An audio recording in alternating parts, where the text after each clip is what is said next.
అందరికీ నమస్కారం. ఈరోజు ముందుగా ఈ సొసైటీ ఇటుకురపేట సొసైటీ బ్యాంక్ 50 సంవత్సరాల స్వర్ణోత్సవ వేడుకలకు సందర్భంగా ఈ కార్యక్రమానికి ఇక్కడికి రావడం జరిగింది.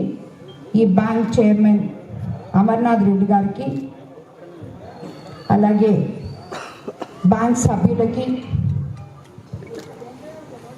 అందులో భాగస్థులైన రైతు సోదరులకి, అలాగే సహకార బ్యాంక్ సిబ్బందికి,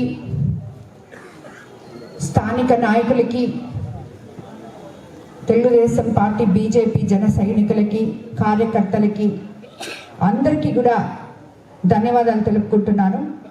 ముందుగా మనం ఈరోజు ఈ స్వర్ణోత్సవం జరుపుకునే ముందు ఈ బ్యాంక్ని ఓపెన్ చేసిన ఇందుకూరుపేట సొసైటీకి పునాదులు వేసిన కీర్తిశేషులు శ్రీ ఎర్రంరెడ్డి బాలకృష్ణారెడ్డి, స్వర్గీయ గుంపాటి సుబ్బరామరెడ్డి గాళ్లకు ఈ సందర్భంగా మనం ఘన నివాళులు అర్పించుకుంటున్నాం. ఇటువంటి ఎందరో మహానుభావులు ఆ రోజుల్లో మొదలుపెట్టిన ఈ సొసైటీలు 50 సంవత్సరాలు జరుపుకొని ఈరోజు ఇంతమంది రైతు సోదరులకు అండగా నిలబడినందుకు నిజంగా మనం ఇలాంటి వాళ్ళని అందరినీ స్ఫూర్తిదాయకంగా తీసుకోవాలి. ఈ 50 సంవత్సరాలు ఇది మనకి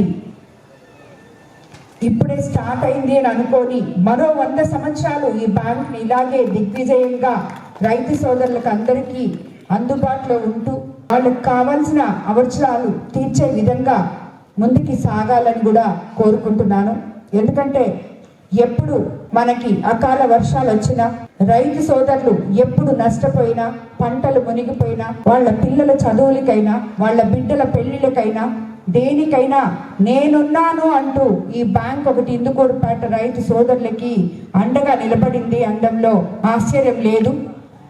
ఇటువంటి బ్యాంక్ ఎంతోమంది దీనికి చైర్మన్లుగా పనిచేశారు.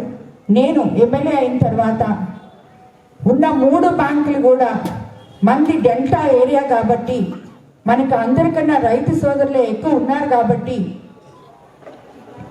ఎవరైతే నిస్వార్థంగా రైతు సోదరులకు సేవలు అందిస్తారో వాళ్ళకే ఇక్కడ చైర్మన్ పదవి కానీ అలాగే మెంబర్స్గా కానీ ఎంచుకోబడాలని చెప్పి అందరినీ అదే సదుద్దేశంతో వేరు బ్యాంకుకు కానీ అలాగే బుచ్చి బ్యాంకుకి కానీ ఇందుకూరుపేట బ్యాంకుకి కానీ అన్ని బ్యాంకులకి అలాగే మనం చైర్మన్లని ఎన్నుకోవడం జరిగింది.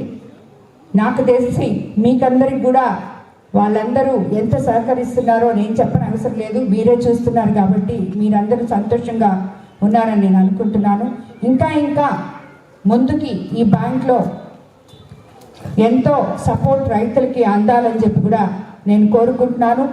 అదేవిధంగా నాకు తెలిసి యూరియా కానీ అన్ని సకాలంలో మీకు అందించగలిగామని అనుకుంటున్నాము. అట్లనే మొన్న రైతు సోదరులు కొంతమంది వచ్చి నన్ను టెంకాయ చెట్లకి, తర్వాత మామిడి చెట్లకి మందు స్ప్రే చేసుకోవడానికి కూడా అడిగారు, స్ప్రేయర్ అడిగారు. అది ఆల్రెడీ నేను అన్నకి చెప్పాను, ఆయన తీసుకొచ్చి ఇక్కడ పెట్టున్నారంట. దాన్ని అందరూ ఎవరైనా కూడా ఫ్రీగా వాడుకోవచ్చని కూడా ఆయన చెప్తున్నారు. సో ఇలాంటి చైర్మన్లు, సభ్యులు కలిగిన ఈ బ్యాంక్ ఇంకా ముందుకెళ్ళాలని, రైతు సోదరుల సేవలో నిత్యము ఉండాలని చెప్పి కోరుకుంటూ ఈరోజు ఈ 50 సంవత్సరాల స్వర్ణోత్సవానికి విచ్చేసిన రైతు సోదరులకి మరోసారి ధన్యవాదాలు తెలుపుకుంటూ పాలకవర్గ మండలికి కూడా ధన్యవాదాలు తెలుపుకుంటున్నాను. అలాగే మనకి ఫస్ట్ 645 మంది సభ్యులతో 45,000 రూపాయల షేర్ క్యాపిటల్తో చిన్న మొక్కగా ప్రారంభమై నేడు మహావృక్షంలా ఎదిగి 65,32,00,000 టర్నోవర్తో ఉంది ఈ బ్యాంకు. అదేవిధంగా ఈ 24-25 సంవత్సరంలో సభ్యులకు 27,67,00,000 రుణంగా ఇవ్వడమే కాకుండా సొసైటీ ద్వారా ఇప్పుడే అనుకున్నట్టు రైతులకు ఎరువులు, పురుగు మందులు, అతి తక్కువ మార్జిన్తో రొయ్యల, చేపల రైతులకి ఫీడ్ అందిస్తూ దాదాపు 70 లక్షలు ఆదాయాన్ని ఆర్జించింది ఈ సంవత్సరం. కాబట్టి ఈ బ్యాంక్ని ఇంకా ఉన్నత స్థానానికి తీసుకెళ్ళడానికి రైతు సోదరులు కానీ పాలక మండలి సభ్యులు కానీ చైర్మన్ గారు కానీ కృషి చేయాలని చెప్పి కోరుకుంటూ ధన్యవాదాలు తెలుపుకుంటున్నాను.